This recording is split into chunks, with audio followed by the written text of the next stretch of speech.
మంత్రి నారా లోకేష్ ప్రజా దర్బారుకు రాష్ట్ర వ్యాప్తంగా పెద్ద ఎత్తున జనం తరలివస్తున్నారు.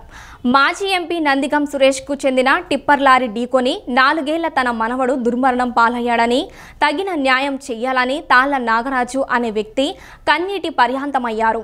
సమస్యను విన్న లోకేష్ తగిన న్యాయం చేస్తామని భరోసా ఇచ్చారు. తప్పుడు దస్తావేజులతో తమ నివాస స్థలాన్ని విక్రయించిన వారిపై చట్టపరమైన చర్యలు తీసుకోవాలని ఓ మహిళ లోకేష్కు విజ్ఞప్తి చేశారు. అందరి సమస్యలను విన్న లోకేష్ వాటి పరిష్కారానికి కృషి చేస్తానని భరోసా ఇచ్చారు.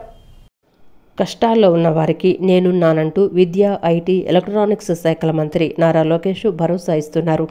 సమస్యల పరిష్కారానికి అక్కడికక్కడే సిబ్బందికి ఆదేశాలు జారీ చేస్తున్నారు. దీంతో తమ సమస్యలు చెప్పుకునేందుకు మంగళగిరితో పాటు రాష్ట్ర వ్యాప్తంగా ప్రజలు ప్రజా దర్బారుకు పెద్ద ఎత్తున తరలివచ్చారు. ఉండవల్లిలోని నివాసంలో 18వ రోజు ప్రజా దర్బారులో ప్రతి ఒక్కరిని కలిసిన మంత్రి వారి నుంచి విన్నపాలు స్వీకరించారు. ఆయా సమస్యల పరిష్కారానికి కృషి చేస్తానని భరోసా ఇచ్చారు. మాజీ ఎంపీ నందిగం సురేష్కు చెందిన టిప్పర్ లారీ ఢీకొని 4 ఏళ్ల తన మనవడు దుర్మరణం పాలయ్యాడని, తగిన న్యాయం చేయాలని మంగళగిరి నియోజకవర్గం తాడేపల్లికి చెందిన తాళ్ల నాగరాజు లోకేష్ను కలిసి కన్నీటి పర్యంతమయ్యారు. పాఠశాల నుంచి తన మనవడిని ద్విచక్ర వాహనంపై తీసుకువస్తూ ఉండగా ఉండవల్లి సెంటర్ వద్ద టిప్పర్ లారీ ఢీకొనడంతో అక్కడికక్కడే మృతి చెందాడని, ప్రమాదంలో తన కాలు విరిగిందని తెలిపారు. పోలీసులు కేసు నమోదు చేసినప్పటికీ ఎలాంటి చర్యలు తీసుకోలేదని ఆవేదన వ్యక్తం చేశారు.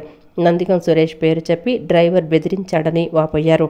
విచారణ జరిపి దోషులకు కఠిన శిక్ష పడేలా చర్యలు తీసుకోవాలని విజ్ఞప్తి చేశారు. సమస్యను విన్న లోకేష్ పరిశీలించి తగిన న్యాయం చేస్తామని భరోసా ఇచ్చారు.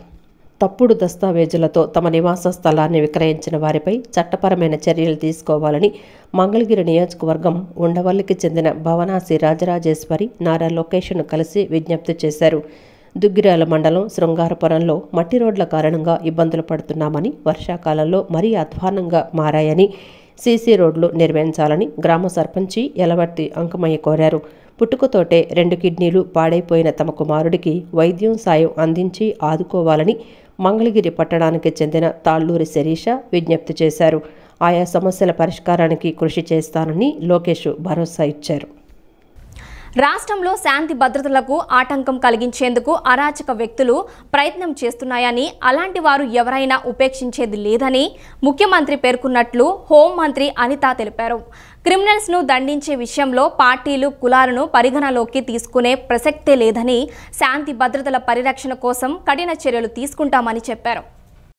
రాష్ట్రంలో శాంతి భద్రతల పరిరక్షణ కోసం కఠిన చర్యలు తీసుకుంటామని హోంమంత్రి అనిత తెలిపారు. సామాన్య ప్రజల జీవనానికి ఎటువంటి ఆటంకం కలగకుండా పోలీసులు రక్షణ కల్పించాలని, ప్రజాప్రతినిధులు, కార్యకర్తలు చట్టాన్ని తమ చేతుల్లోకి తీసుకోకుండా సంయమనం పాటించాలని విజ్ఞప్తి చేశారు. మైనర్ బాలికపై జరుగుతున్న అత్యాచారాలపై క్షుణ్ణంగా అధ్యయనం చేస్తున్నామని, ఎక్కువగా దగ్గరి బంధువుల ద్వారానే ఇటువంటి సంఘటనలు జరుగుతున్నాయని మంత్రి తెలిపారు. మహిళా, శిశు సంక్షేమ, విద్య, పోలీసు శాఖల సమన్వయంతో స్పెషల్ డ్రైవ్కు కమిటీని నియమించి విద్యార్థులతో పాటు తల్లిదండ్రులకు కూడా అత్యాచారాలకు ఆస్కారం ఉన్న కారణాలపై అవగాహన సదస్సులు నిర్వహించనున్నట్లు మంత్రి అనిత తెలిపారు. ఈ రోజు జరుగుతున్న సంఘటనలు ఎప్పుడైతే ఈ వరుస సంఘటనలు జరుగుతున్నాయి మైనర్ బాలికల మీద. నేనేమంటానంటే మైనర్ బాలికల మీద మేము కూడా దాని మీద అధ్యయనం చేస్తున్నాం పోలీస్ డిపార్ట్మెంట్ వాళ్ళతో. మైనర్ బాలికల మీద అత్యాచారాలు జరుగుతున్నాయి, హత్యలు జరుగుతున్నాయి అనుకునేటప్పుడు కొంత క్లోజ్ రిలేటెడ్ పీపుల్, వాళ్ళ సరౌండింగ్లో ఉన్న పీపుల్, వాళ్ళ అంటే కొంచెం దగ్గరగా ఉన్న బంధువులు, ఇలాంటి వాళ్ళ దగ్గర మ్యాక్సిమం ఇవన్నీ కూడా జరుగుతున్నాయి. ఇవన్నీ ఒక ఎత్తు. నేను వీటి అన్నింటి గురించి మాట్లాడాలి. దీని మీద ఎట్టి పరిస్థితుల్లోనే ఒక కంక్లూజన్కి అయితే తీసుకురావాలి. దీని మీద చర్యలు అయితే తీసుకోవాలి. డెఫినెట్గా దాని మీద మేము చర్యలు తీసుకుంటాము. అట్ ద సేమ్ టైం ఒక అవేర్నెస్ ప్రోగ్రామ్ కూడా, ఒక స్పెషల్ డ్రైవ్ పెడతాం. Women child welfare, education department, police department కలిపి ఒక స్పెషల్ డ్రైవ్ కూడా పెడతాం. ఒక 6th క్లాస్ లోపు పిల్లల వరకు కూడా ఒక బ్యాట్ టచ్ ఏంటి, గుడ్ టచ్ ఏంటి అన్న విషయంలో అవేర్నెస్ తీసుకురావడం. కానీ 6th క్లాస్ తర్వాత కూడా అప్ టు 18 years వరకు, అప్ టు కాలేజ్ లెవెల్ వరకు కూడా వాళ్ళకి ఏంటంటే చాలామంది ఏం చేస్తున్నారంటే, నేను చాలా కేసులు చూస్తున్నా, చాలామంది ఏంటంటే 8th క్లాస్ 9th క్లాసుల్లోని పిల్లల్ని పాపం ట్రాప్ చేయటం, ఆ పిల్లలు చనిపోవటం, ఇలాంటి సంఘటనలు జరుగుతున్నాయి. వాటికి కూడా మేము ఒక అవేర్నెస్ క్రియేట్ చేయడానికి వాళ్ళకి కూడా పేరెంట్స్కి టీచర్స్కి అట్ ద సేమ్ టైం స్టూడెంట్స్కి ఒక డ్రైవ్ కూడా ఏర్పాటు చేయడానికని మేము అందరం కూడా సిద్ధపడ్డామండి. రాష్ట్ర వ్యాప్తంగా త్వరలోనే అన్నా క్యాంటీన్లు అందుబాటులోకి వస్తాయని మంత్రి నారాయణ స్పష్టం చేశారు. వచ్చే నెల 10 నాటికి చాలా చోట్ల పనులు పూర్తవుతాయన్నారు. అన్ని అన్నా క్యాంటీన్లు ఒకే మోడల్లో ఉంటాయని 5 రూపాయలకే అల్పాహారం భోజనం అందిస్తామని తెలిపారు. మురికి కాలువల నిర్వహణ విషయంలో జాగ్రత్తగా ఉండాలని మున్సిపల్ అధికారులకు స్పష్టమైన ఆదేశాలు ఇచ్చామన్నారు. సిల్ట్ తీసేందుకు 106 పురపాలక సంఘాలకు 50 కోట్లు విడుదల చేస్తున్నట్లు చెప్పారు. రాష్ట్ర సచివాలయంలో మంత్రి నారాయణ విలేకరుల సమావేశం నిర్వహించారు. సమావేశంలో ఆయన మాట్లాడుతూ వచ్చే నెల 10 నాటికి చాలా చోట్ల పనులు పూర్తవుతాయన్నారు. అన్ని అన్నా క్యాంటీన్లు ఒకే మోడల్లో ఉంటాయని 5 రూపాయలకే అల్పాహారం భోజనం అందిస్తామని తెలిపారు. రాష్ట్ర వ్యాప్తంగా డయేరియా వ్యాప్తి చెందుతోందన్న ఆయన పిడుగురాళ్లలో నీరు కలుషితమై 100 మందికి డయేరియా సోకిందని తెలిపారు. పైపులు మరమ్మతులు చేయకపోవడం వల్లే కొన్ని ఇబ్బందులు వచ్చాయన్నారు. మురికి కాలువల నిర్వహణ విషయంలో జాగ్రత్తగా ఉండాలని మున్సిపల్ అధికారులకు స్పష్టమైన ఆదేశాలిచ్చామన్నారు. సిల్టు తీసేందుకు 106 పురపాలక సంఘాలకు 50 కోట్లు విడుదల చేసినట్లు చెప్పారు. సిల్టు తీయటంతో పాటు 24 గంటలలో దానిని తరలించాలని చెప్పారు. లేదంటే కఠిన చర్యలు తప్పవని హెచ్చరించారు. వర్షాకాలంలో అందరూ నీళ్లను కాచుకొని తాగాలని సూచించారు. వాటిల్లో అంటే 203లో 183 యాక్చువల్గా వర్కింగ్కి వచ్చినాయి. దాదాపు ప్రతిరోజు 2,25,000 మంది భోంచేస్తున్నారు. 2,25,000 మంది. అటువంటి అన్నా క్యాంటీన్స్ని గత ప్రభుత్వం పూర్తిగా మూసేసింది. వాళ్ళు చేయదలుచుకుంటే రూపాయికి ఇచ్చుండొచ్చు, అంటే మేము 5 రూపాయలకి ఇస్తే రూపాయి కూడా ఇచ్చుండొచ్చు. కానీ ఒక కక్ష సాధింపుతో ఆ ప్రభుత్వం చేసింది. అయితే మళ్ళీ అన్నా క్యాంటీన్స్ని ఓపెన్ చేస్తామని సీఎం గారు చెప్పడం, దాని మీద యాక్చువల్గా క్యాబినెట్లో కూడా మొన్న డిసైడ్ చేశారు. ఈ అన్నా క్యాంటీన్స్ సంబంధించి ఈ మున్సిపల్ శాఖ ఆల్రెడీ టెండర్లు, అంటే ఈ అన్నా క్యాంటీన్స్లో కొన్ని అన్నా క్యాంటీన్స్లో సెక్రటరియట్లు పెట్టారు, కొన్ని అన్నా క్యాంటీన్స్ని గోడౌన్లుగా పెట్టుకున్నారు, కొన్ని అన్నా క్యాంటీన్స్ని బ్లీచింగ్ పౌడర్ వేసుకోవటానికి పెట్టుకున్నారు. ఇట్లా రకరకాలుగా అన్నా క్యాంటీన్స్ మొత్తాన్ని నిర్వహణ చేశారు. దాంట్లో ఉన్న ఆ డైనింగ్ టేబుల్స్ అన్ని తీసేశారు. కొన్ని దగ్గర ఆ డైనింగ్ టేబుల్స్ తీసి మిద్ది పైన వేస్తున్నారు. నేను ఈ మధ్య కొన్ని దగ్గర విజిట్ చేస్తే వాటికంతా కొన్ని మరమ్మతులు చేయాల్సింది. దానికి టెండర్లు ఇచ్చాము. కొన్నిట్లో వర్క్ స్టార్ట్ అయింది, కొన్నిట్లో వర్క్ జరగబోతూ ఉంది.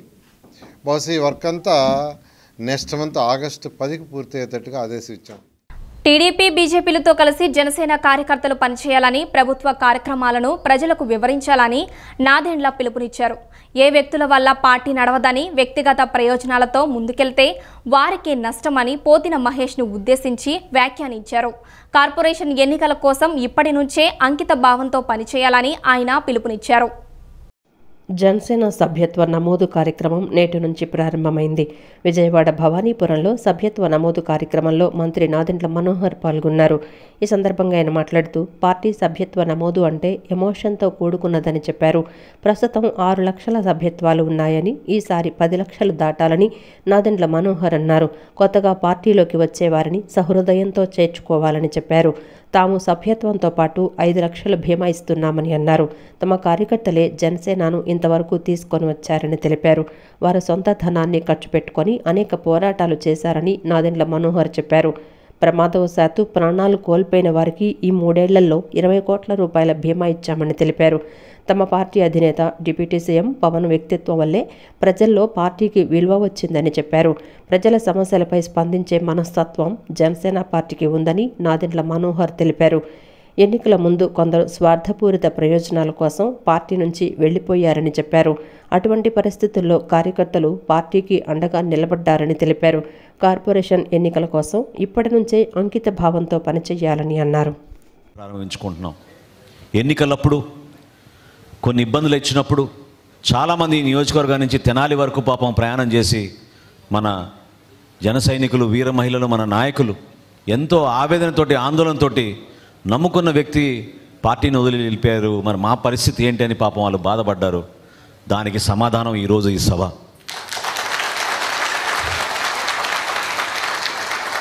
నేను ఆ రోజు చెప్పాను, ఆ రోజు ఎవరైతే బాధపడ్డారో వాళ్ళందరినీ ఓదార్చి చెప్పాను. పార్టీలో వ్యక్తులు ముఖ్యం, కానీ వ్యక్తుల వల్లనే పార్టీ ముందుకెళ్తుంది, వ్యవస్థని ఆ విధంగా నిలబెడుతుంది అనుకుంటే మాత్రం అది పొరపాటు. మనం ఎంత గౌరవంగా ఉండి ఎంత కష్టపడి నిజాయితీగా నిలబడతామో ఆ వ్యవస్థే మనకి ఆ అండేస్తుంది, ఆ నీడేస్తుంది. అంతేగాని వ్యక్తిగత స్వార్థాల కోసమో కారణాల కోసమో కేవలం దూషించే ఒక ప్రణాళిక సిద్ధం చేసుకుని ముందుకెళ్తే నష్టం జరిగేది చివరికి అంతిమంగా వాళ్ళకే. ఎందుకంటే నిజాయితీగా ఎంతమంది పార్టీ కోసం కష్టపడి నిలబడ్డారో మీరు చూశారు. ఈరోజు ఇక్కడ ఉన్న ప్రతి ఒక్కరు నాయకులు నాకు తెలుసు. ప్రతి ఒక్కరు నాయకులు నేను 3 సంవత్సరాలు నేను చూస్తున్నాను. ఏ విధంగా పార్టీ కార్యక్రమం అంటే వాళ్ళు సొంత నిధులు ఖర్చు పెట్టి పార్టీ కోసం కృషి చేసిన వ్యక్తులు ఎంతమంది నిలబడ్డారో మీ అందరికీ తెలుసు. రాష్ట్ర ప్రభుత్వం మిగిలిన 3 శ్వేత పత్రాలను అసెంబ్లీలో విడుదల చేయాలని ఏపీ ప్రభుత్వం నిర్ణయించింది. శాంతి భద్రతలు, ఆర్థిక ఎక్స్చేంజ్ శాఖల శ్వేత పత్రాలు అసెంబ్లీలో విడుదల చేయనున్నారు. ఇప్పటి వరకు 4 శ్వేత పత్రాలను ప్రభుత్వం విడుదల చేసింది. ఇసుక, విద్యుత్తు, పోలవరం, నీటిపారుదల రంగం, రాజధాని అమరావతిపై సీఎం చంద్రబాబు శ్వేత పత్రాలు విడుదల చేశారు. గత వైసీపీ ప్రభుత్వ హయాంలో జరిగిన విధ్వంసాలను వీటి ద్వారా ప్రజలకు వివరించారు. రాజధానిగా ఎంపిక చేయబడిన విజయవాడ నగరాన్ని హైదరాబాద్తో పాటు ధీటుగా ముందుకు తీసుకువెళ్తామని తూర్పు నియోజకవర్గ ఎమ్మెల్యే గద్దె రామ్మోహన్ తెలిపారు. సీఎం చంద్రబాబు, మంత్రి నారాయణ సహకారంతో విజయవాడ నగరాన్ని సర్వతోముఖాభివృద్ధి చేయడానికి ప్రణాళికలు సిద్ధం చేస్తున్నామని తెలిపారు. తూర్పు నియోజకవర్గంలోనే వర్షపు నీరు మునిగిపోయిన ప్రధాన కూడళ్లు, పలు కాలనీల్లో కార్పొరేటర్లు, అధికారులతో ఎమ్మెల్యే గద్దె రామ్మోహన్ పరిశీలించారు. అనంతరం రాత్రి నుంచి ఎడతెరిపి లేకుండా కురుస్తున్న వర్షానికి పలు కూడళ్లు నీరు నిలిచిపోయి నగరవాసులు రాకపోకలు సాగించేందుకు ఇబ్బందులు పడుతున్నారని తెలిపారు. మరోవైపు అండర్ గ్రౌండ్ డ్రైనేజీ సమస్యతో వర్షపు నీరు కాలువల్లో ముందుకు సాగక పొంగిపొర్లి రోడ్లపై నిలిచిపోతోందని తెలిపారు. కేంద్ర ప్రభుత్వం స్ట్రామ్ వాటర్ డ్రైనేజీ కింద ఇచ్చిన 200 కోట్ల నిధులను గత వైఎస్ఆర్సీపీ పక్కదారి మళ్లించడం వలన అండర్ గ్రౌండ్ డ్రైనేజీ మరమ్మతులకు నిధులు ఉపయోగించలేని పరిస్థితి వచ్చిందన్నారు. గతంలో వెంకయ్య నాయుడు ప్రత్యేక నిధులు తీసుకొచ్చి ఏ విధంగా అభివృద్ధి చేశారు? మదర్ తెరిసా, బెంజ్ సర్కిల్, ఈనాడు, నిర్మలా కాన్వెంట్ రోడ్డు ప్రాంతాల్లో తరచూ వర్షపు నీరు నిలిచి నరకయాతన అనుభవిస్తున్నారని ఎమ్మెల్యే గద్దె రామ్మోహన్ తెలిపారు. ఈ సమస్యను చంద్రబాబు నాయుడు దృష్టికి తీసుకువెళ్లి శాశ్వత పరిష్కారం చూపి రాజధానిగా ఎంపిక చేయబడిన విజయవాడ నగరాన్ని హైదరాబాద్తో పాటు ధీటుగా ముందుకు తీసుకువెళ్తామన్నారు. సీఎం చంద్రబాబు, మంత్రి నారాయణ సహకారంతో విజయవాడ నగరాన్ని సర్వతోముఖాభివృద్ధి చేయడానికి ప్రణాళికలు సిద్ధం చేస్తున్నామని పేర్కొన్నారు. మరి 200 కోట్లకు పైగా డైవర్ట్ అవటం వల్ల ఇవాళ ఆ నిధులు ఉపయోగించే పరిస్థితిలో గవర్నమెంట్ లేదు.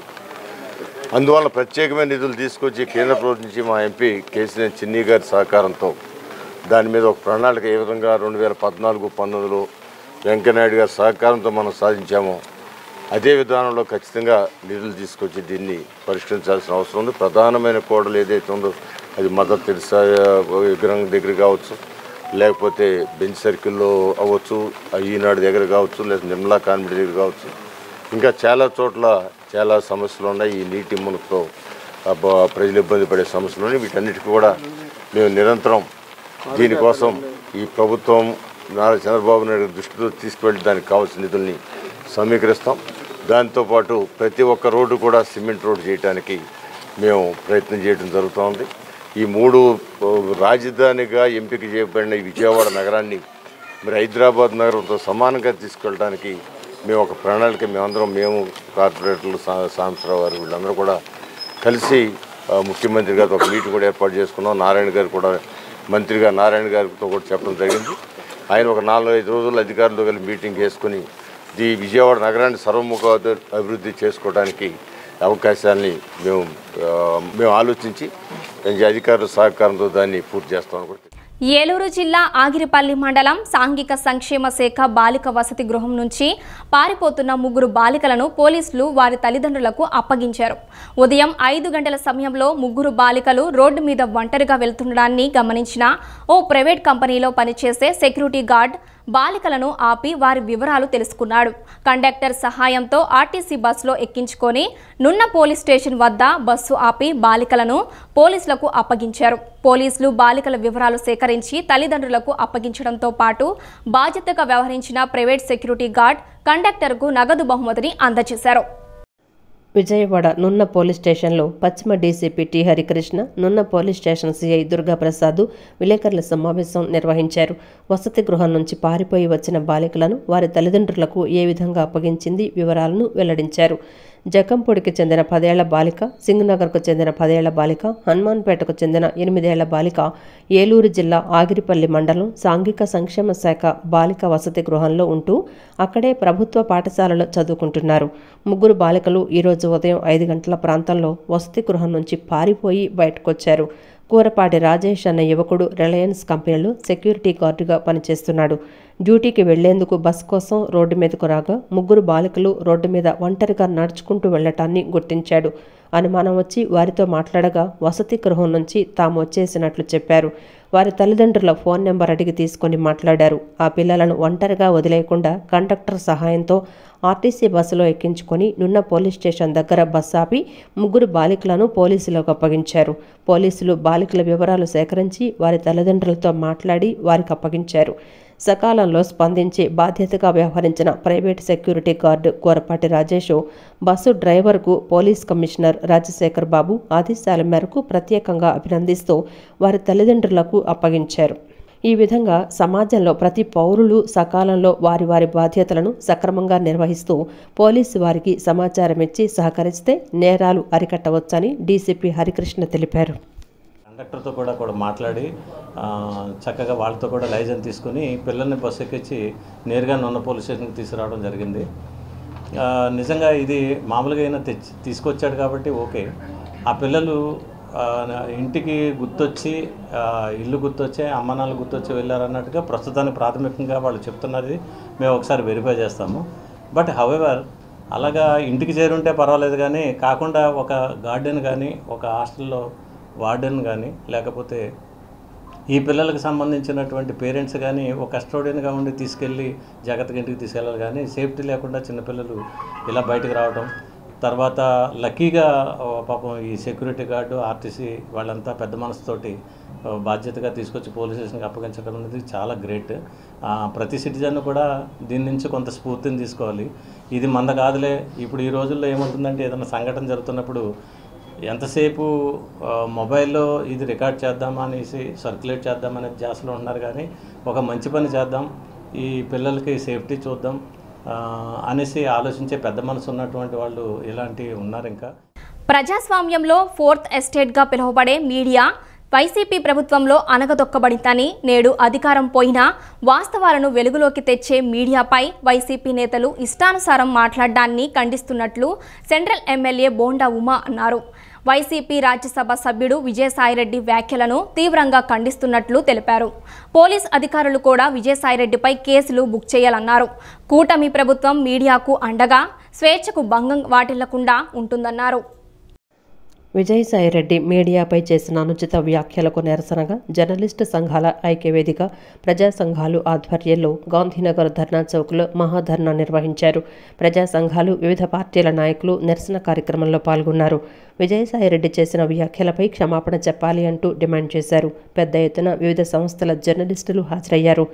మహిళా నాయకులు విజయసాయిరెడ్డి చిత్రపటాన్ని చెప్పులతో కొడుతూ చిత్రపటాలను చించివేస్తూ నిరసన తెలిపారు. ఈ ధర్నాకు సంఘీభావం తెలిపిన ఎమ్మెల్యే బోండా ఉమామహేశ్వరరావు మాట్లాడుతూ వైసీపీ అధికారంలో ఉన్నప్పుడు మీడియా అణచివేతకు గురైందని, గతంలో మీడియా నోరు నొక్కడానికి జీవోలు తీసుకొచ్చారని చెప్పారు. గతంలోలా ఇష్టం వచ్చినట్లు వైసీపీ నేతలు ప్రవర్తిస్తే కుదరదని హెచ్చరించారు. మీడియాకు తగిన గౌరవం ఇవ్వవలసిన అవసరం ఉందని, లేని పక్షంలో న్యాయస్థానాల్లో శిక్ష పడేలా కూటమి ప్రభుత్వం చేస్తుందన్నారు. ఓ భర్త తన భార్యకు విజయసాయిరెడ్డి వల్ల బిడ్డ కలిగాడని మీడియా ముఖంగా బహిరంగంగా ప్రకటన చేస్తే దానికి మీడియా ఏం చేస్తుంది, మీడియాకు ఏం సంబంధం అని ప్రశ్నించారు. ఇది మీడియా సృష్టించలేదు కదా అని ప్రశ్నించారు. వైసీపీ ప్రభుత్వం నుంచి రాష్ట్రంలో మరి ప్రజాస్వామ్య వ్యవస్థలో 4th ఎస్టేట్గా పిలువబడినటువంటి మీడియా నిరంతరం వైసీపీ ప్రభుత్వం అణగదొక్కబడింది. దాని కొనసాగింపుగానే అధికారం పోయినా ఈరోజు వాస్తవాల్ని వెలుగు చూపించే, వాస్తవాల్ని వెలుగులోకి తీసుకొచ్చే మీడియా మీద ఇష్టం వచ్చినట్టు మాట్లాడటం అనేది తీవ్రంగా ఖండిస్తా ఉన్నాం. విజయసాయిరెడ్డి వ్యాఖ్యల్ని తీవ్రంగా ఖండిస్తా ఉన్నాం. పోలీస్ అధికారులు కూడా వీళ్ళ మీద కేసులు బుక్ చేయాలా. అతను మాట్లాడిన మాటలు గతంలో ఇలాగే అందరి మీద కూడా మాట్లాడేవాళ్ళు, ఇవాళ మీడియా మీద పడ్డారు. గతంలో కూడా మీడియాని నోరు నొక్కటానికి జీవోలు తీసుకొచ్చారు. ఆ జీవోలన్నింటినీ పటాపంచలయ్యే విధంగా ఇవాళ ఈ ప్రభుత్వం ముందుకెళ్తా ఉంది. అనంతరం టీడీపీ నేత బుద్ధ వెంకన్న మాట్లాడుతూ మీడియాపై విజయసాయిరెడ్డి పరుష పదజాలంతో మాట్లాడటం సిగ్గుచేటన్నారు. నిజాన్ని వెలికితీసే మీడియాపై కులముద్ర వేయటం దారుణమని మండిపడ్డారు. ఇప్పటికైనా విజయసాయిరెడ్డి తన వ్యాఖ్యలను ఉపసంహరించుకోవాలని డిమాండ్ చేశారు. ఇప్పటికైనా జర్నలిస్టులు అడిగిన ప్రశ్నలకు విజయసాయిరెడ్డి సమాధానం చెప్పి తానేంటో నిరూపించుకోవాలని సవాల్ విసిరారు. బేషరతుగా మీడియా సంస్థలకు, సంస్థ యజమానులకు క్షమాపణ చెప్పాలని బుద్ధ వెంకన్న డిమాండ్ చేశారు. కావాలని టార్గెట్ చేస్తూ అరే ఒరే అనే మాటలు నువ్వు అసలు రాజ్యసభ సభ్యుడిగా నువ్వు పనికిరావు. మా సోదరుడు చెప్పినట్టు ఒక ప్రజా జీవితంలో ఉన్నటువంటి వాళ్ళ మీద పూలు పడతాయి, బురద పడిద్ది. పూలు పడినప్పుడు మనం ఎలా సంతోషపడతామో, నిజంగా బురద పడితే అది తుడుచుకోవాలి తప్ప అది రాసిన వ్యక్తుల్ని అరే ఒరే అనే అర్హత ఎవరికీ లేదు ఈ రాష్ట్రంలో. నువ్వు నీ ట్విట్టర్లో చంద్రబాబు గారి మీద, లోకేష్ బాబు గారి మీద ఎన్నిసార్లు అసభ్యకరమైనటువంటి వాక్యాలు పెట్టావు విజయసాయిరెడ్డి. నీకు ఎన్నిసార్లు నేను కౌంటర్ ఇచ్చాను విజయసాయిరెడ్డి. నువ్వు ఆఖరికి నువ్వు అర్ధరాత్రి పూట నాకు ఫోన్లు చేసి బెదిరించావు కూడా విజయసాయిరెడ్డి. అనంతరం జనసేన పార్టీ నాయకురాలు రావి సౌజన్య, జర్నలిస్టు సంఘ నేతలు మాట్లాడుతూ సభ్య సమాజం తలదించుకునేలా మీడియా ప్రతినిధులపై విజయసాయిరెడ్డి చేసిన వ్యాఖ్యలను తీవ్రంగా ఖండిస్తున్నట్లు తెలిపారు. ఇక్కడ ఇంకోటి చెప్పదలుచుకున్నాం, గత ప్రభుత్వంలో చేసినట్టుగా కానీ, గత ప్రభుత్వంలో మాట్లాడినట్టుగా కానీ కూటమి ప్రభుత్వంలో మాట్లాడితే మాత్రం ఒక్కొక్కరికి తాట తీస్తామని చెప్పని హెచ్చరిస్తా ఉన్నాము కూటమి ప్రభుత్వం తరపు నుంచి.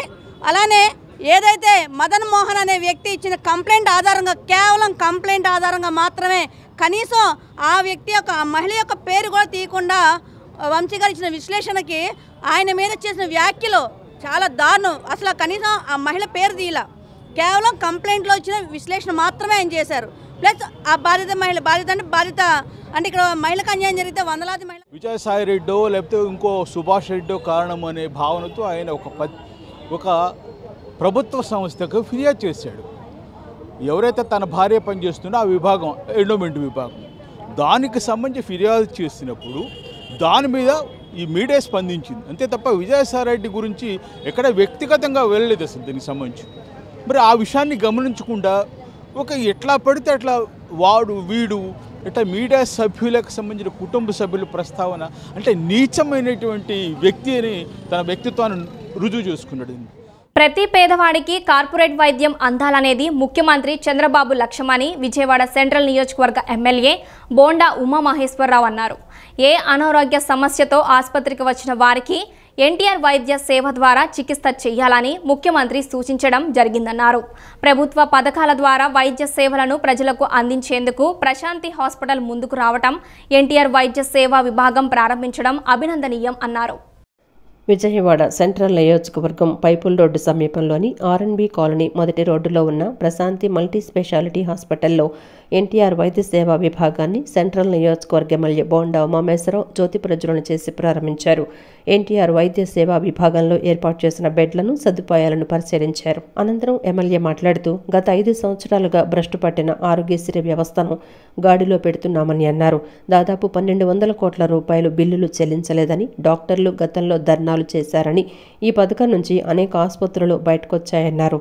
కూటమి ప్రభుత్వం వచ్చిన తర్వాత ప్రశాంతి హాస్పిటల్స్ లాంటి అనేక ఆసుపత్రులు ప్రభుత్వ వైద్య పథకాల ద్వారా ప్రజలకు సేవలు అందించేందుకు స్వచ్ఛందంగా ముందుకొచ్చాయని తెలిపారు. సింగనగర్ ప్రాంతంలో పేద ప్రజలు ఎక్కువగా నివాసం ఉంటారని, వారికి వైద్య సేవలు అందించేందుకు ఇటువంటి హాస్పిటల్స్ అవసరం ఎంతో ఉందన్నారు. ప్రశాంతి హాస్పిటల్ వైద్య సేవలను ప్రజలందరూ సద్వినియోగం చేసుకోవాలని కోరారు. ఆరోగ్యవంతులు అయ్యే వరకు కూడా ట్రీట్మెంట్ చేయాలని గౌరవ ముఖ్యమంత్రి చంద్రబాబు యొక్క ఆదేశాలు, ఆయన ఉద్దేశాలు, ఈ ప్రభుత్వం యొక్క తీరు అది. దానికే ఈరోజు నిదర్శనంగానే గత 5 సంవత్సరాలు భ్రష్టు పట్టినటువంటి ఆరోగ్యశ్రీ వ్యవస్థని మళ్ళా గాడిలో పెడతా ఉన్నాం. దాదాపు కోట్ల రూపాయలు, 1200 కోట్ల రూపాయలు బిల్లులు చెల్లించలేదని గతంలో డాక్టర్లు స్ట్రైక్ చేసినవి కూడా మనం చూసాం. హాస్పిటల్స్ మాకొద్దు ఈ ప్రభుత్వ స్కీమ్స్, ఆరోగ్యశ్రీ స్కీమ్స్ అని బయటకు వచ్చేసిన విషయాన్ని చూసాం. మళ్ళీ ఈరోజు చంద్రబాబు నాయుడు గారు ముఖ్యమంత్రి అయిన నెల రోజుల్లోనే ప్రశాంతి నర్సింగ్లోని ఇలాంటి హాస్పిటల్స్ సొంతగా వచ్చి మేము ప్రభుత్వ పరంగా ప్రభుత్వ స్కీమ్స్, ప్రభుత్వ పాలసీల్ని చేస్తామని చెప్పి డాక్టర్ సురేందర్ రెడ్డి గారు, రవీంద్రారెడ్డి గారు, అలాగే సోదరి ప్రశాంతి మరి అందరూ రావటం అంటే సంతోషం. ఈ ప్రాంతంలో పేద వర్గాలు ఎక్కువ. అనంతరం ప్రశాంతి మల్టీ స్పెషాలిటీ హాస్పిటల్ వైద్యులు డాక్టర్ రవీంద్రారెడ్డి, డాక్టర్ ప్రశాంతి మాట్లాడుతూ ఎన్టీఆర్ వైద్య సేవను ప్రారంభించామని, gynaecology, general medicine, paediatrics, orthopaedics, critical care, ఐసీయూకి సంబంధించిన ఎటువంటి వైద్య సేవలైనా ఎన్టీఆర్ వైద్య సేవ ద్వారా ఉచితంగా అందచేయబడుతుందన్నారు. ఎన్టీఆర్ వైద్య సేవతో పాటు ఈహెచ్ఎస్ సదుపాయం కూడా ఉందన్నారు. ఇన్సూరెన్స్ సదుపాయం కూడా ఉందన్నారు. ఎన్టీఆర్ వైద్య సేవ పేరుతో స్టార్ట్ చేయడం జరిగింది. ఇవాళ నుంచి ఆరోగ్యశ్రీలో మన దగ్గర మెడికల్ కానీ, జనరల్ సర్జరీ కానీ, gynaecology, paediatrics, orthopaedics, critical care, ఐసీయూకి సంబంధించి ఎలాంటి రోగాలకైనా మనకి ఆరోగ్యశ్రీ ద్వారా ఫ్రీగా ఉచితంగా చూసే అవకాశం లభిస్తున్నందుకు చాలా సంతోషంగా ఫీల్ అవుతున్నాము. ఈ రోజు నుంచి చుట్టుపక్కల అంతా కూడా ఎక్కువ ఆరోగ్యశ్రీ మీద డిపెండ్ అయ్యే జనాలు ఎక్కువ ఉన్నారు కాబట్టి వాళ్ళందరూ కూడా ఈ సేవలను ఉపయోగించుకొని, ఒక ఆరోగ్యశ్రీ కాదు ఈహెచ్ఎస్ కూడా ఉంది, మున్సిపాలిటీ వర్కర్స్ కానీ వాళ్ళు ఈహెచ్ఎస్ కూడా పెట్టుకొని ఫ్రీగా చేయించుకోవడానికి అవకాశం ఉంది. ఇన్సూరెన్సెస్ కూడా అన్నీ పెట్టాము. మీరందరూ కూడా ఈ సేవలను ఉపయోగించుకోవాలని కోరుకుంటూ ఉన్నాము. బోండా ఉమ్మ గారు ఈరోజు వచ్చి ఓపెన్ చేసినందుకు మేమందరం చాలా సంతోషిస్తూ ఉన్నాము. ఆయన ఉన్న బిజీ షెడ్యూల్లో కూడా వచ్చి ఎంకరేజ్ చేయాలని చెప్పి మమ్మల్ని వచ్చి ఓపెన్ చేశారు. చాలా సంతోషంగా ఉన్నాము. ఇక్కడ మన ప్రశాంతి మల్టీ స్పెషాలిటీ హాస్పిటల్లో అన్ని సేవలు అందుబాటులో ఉన్నాయండి. అన్ని departments, general surgery, general medicine, ప్రసూతి విభాగం, పిల్లలకి సంబంధించి యూరాలజీ, నెఫ్రాలజీ అన్నీ అందుబాటులో ఉన్నాయండి. సో ఎన్టీఆర్ వైద్య విభాగంలో ఇక్కడ మేము అందరికీ సేవ చేయాలని మాకు ఎమ్మెల్యే గారు చెప్పారండి. మేము ఆ ఇంటెన్షన్ తోటే మేము కూడా స్టార్ట్ చేశామండి. సో ఆయన చెప్పిన తూచా తప్పకుండా మేము పాటిస్తాము. అందరికీ సేవ చేయాలనే ఉద్దేశంతోనే హాస్పిటల్ కూడా పెట్టడం జరిగిందండి. తప్పకుండా మేము అందరికీ అందుబాటులో తప్పకుండా ఉంటాం. వీఎంసీలో అధికారంలోకి వచ్చిన నాటి నుండి వైసీపీ నేతలు పార్కింగ్ స్థలాల పేరుతో దోచుకున్నారని బీజేపీ నేత దాడి జగన్ మండిపడ్డారు. వైసీపీ నేతలకు తప్ప మరొకరికి పార్కింగ్ టెండర్లు దక్కకుండా పాట పాడుకున్న తర్వాత కూడా నెలల తరబడి నగరపాలక సంస్థకు నిధులు చెల్లించలేదని ఆరోపించారు. విజయవాడ నగరపాలక సంస్థ ఖజానాకు రావాల్సిన ఆదాయాన్ని గండికొట్టిన వారిపై చర్యలు తీసుకోవాలని ఆయన కోరారు. పంజా సెంటర్లోని తన కార్యాలయంలో బీజేపీ నేత దాడి జగన్ విలేకరుల సమావేశం ఏర్పాటు చేశారు. సమావేశంలో ఆయన మాట్లాడుతూ విజయవాడ మున్సిపల్ పార్కింగ్ టెండర్లలో జరుగుతున్న గోల్మాల్ను వ్యతిరేకిస్తున్నామని అన్నారు. గత 3 సంవత్సరాలుగా అధికార కార్పొరేటర్లు పార్కింగ్ పాట పాడుకొని నగరపాలక సంస్థకు నిధులు చెల్లించకుండా ఎగ్గొట్టారని ఆరోపించారు. విజయవాడ నగరపాలక సంస్థ ఖజానాకు రావాల్సిన ఆదాయానికి గత ఎమ్మెల్యేలు, కార్పొరేటర్లు, అధికార నేతలు గండికొట్టారని చెప్పారు. టెండర్లు పిలవకుండానే పార్కింగ్ కాంట్రాక్టును కేటాయించారని అన్నారు. అధికారులు పార్కింగ్ పాట పాడి డబ్బులు ఎగ్గొట్టిన వారిపై చర్యలు తీసుకోవాలని కోరారు. ఈ అంశాన్ని తమ నాయకులు సుజనా చౌదరి దృష్టికి, అలాగే బోండా ఉమా, గద్దె రామ్మోహన్ దృష్టికి తీసుకొస్తామన్నారు. అలాగే ఎన్టీఆర్ కాంప్లెక్స్లో సీజ్ చేసిన షాపుల్లో అనధికారికంగా షాపులు నడిపిస్తున్నారని ఆరోపించారు. మాజీ మంత్రి కానీ, అలాగే మేయర్లు కానీ, కార్పొరేటర్లు కానీ తీవ్రంగా నష్టపరిచారని మనకు అర్థమవుతుంది. ఇప్పటికైనా అధికారులు కళ్ళు తెరిచి విఎంసీ పార్కింగుల్లో టెండర్లలో ఇబ్బడిముబ్బడిగా అదే రకంగా పాట పెంచుకొని వెళ్తుంటే వాళ్ళ దగ్గర అలా పెంచినప్పుడు ముందస్తుగానే మొత్తం అమౌంట్ కట్టించుకొని వస్తే నగరపాలక సంస్థకి నష్టం రాదని చెప్పి మేము బీజేపీ పార్టీగా మేము కోరుతున్నాం. అధికారులు కూడా ఈ రకంగా లక్షలు ఎగ్గొట్టిన వాళ్ళని ఉదాసీనంగా వ్యవహరించి నాడు పాలకపక్షం అధికార పార్టీ వాళ్ళ రికమెండేషన్లు ఉన్నాయని చెప్పి వదలడం వల్లే నేడు ఈ పరిస్థితి వచ్చింది. కావున ఈరోజు నేను చెప్పేది ఏంటంటే విజయవాడ పశ్చిమ నియోజకవర్గ ఎమ్మెల్యే సుజనా చౌదరి గారి దృష్టి కూడా ఈ సమస్య తీసుకెళ్తున్నాం. ఈ వార్తలు ఇంతటితో సమాప్తం.